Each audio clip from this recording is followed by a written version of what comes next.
Hi friends, welcome back to my channel. இன்றைக்கி நம்ம பார்க்க போகிற வீடியோன்னு பார்த்தீங்கன்னா, சகல நன்மைகள் தரும் ஆடி அமாவாசை. வாங்க இன்னைக்கு அதை பற்றி தெரிஞ்சுக்கலாம்.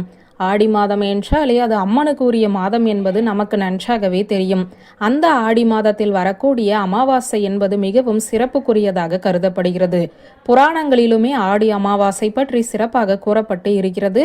அப்படிப்பட்ட ஆடி அமாவாசை தினத்தன்று நாம் சில வழிமுறைகளை மேற்கொள்ளும் போது நம்முடைய தோஷங்கள் அனைத்தும் நீங்கி அனைத்து விதமான நன்மைகளும் உண்டாகும்.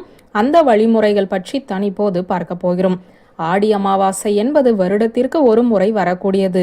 எந்த அமாவாசையில் நாம் முன்னோர்களை வழிபடுகிறோமோ இல்லையோ, ஆடி அமாவாசையில் கண்டிப்பான முறையில் முன்னோர்களை நாம் வழிபட வேண்டும். முன்னோர்களுக்காக நாம் செய்யக்கூடிய அனைத்து காரியங்களையும் செய்ய வேண்டும். இப்படி செய்வதன் மூலம் முன்னோர்களுக்கு இருக்கக்கூடிய தோஷங்கள் நீங்கும் என கூறப்படுகிறது. மேலும் அவர்கள் நற்கதி அடைவார்கள் என்றும் சொல்லப்படுகிறது.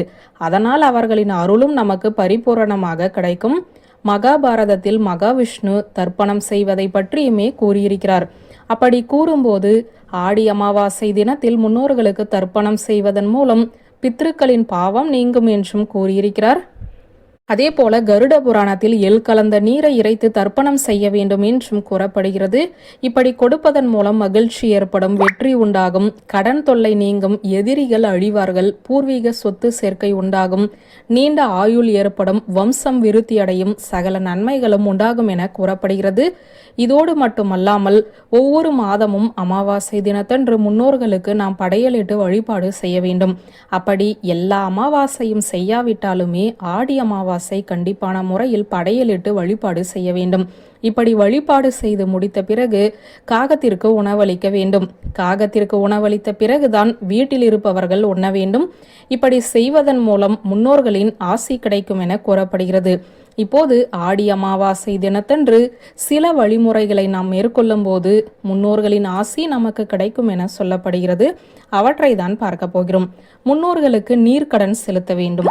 இப்படி செலுத்துவதன் மூலம் முன்னோர்களின் ஆசி கிடைக்கும். இதனால் நமக்கு இருக்கக்கூடிய தோஷங்கள் நீங்குவதோடு திருமண தடை விலகும், குழந்தை பாக்கியமும் கிடைக்கும். மேலும் அன்றைய தினம் தங்களால் இயன்ற தான தர்மங்களை செய்ய வேண்டும். குலதெய்வ வழிபாடு, இஷ்ட தெய்வ வழிபாடு போன்றவற்றை மேற்கொள்ள வேண்டும்.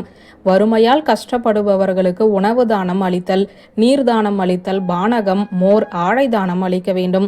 கல்வி செல்வம் கிடைக்காமல் கஷ்டப்படும் மாணவர்களுக்கு கல்வி உதவி செய்ய வேண்டும். உடல் நலம் குறைந்த முதியவர்களுக்கு அல்லது ஆதரவற்ற நோயாளிகளுக்கு மருந்து வாங்கி கொடுப்பது என்பது மிகவும் சிறப்பானதாக கருதப்படுகிறது.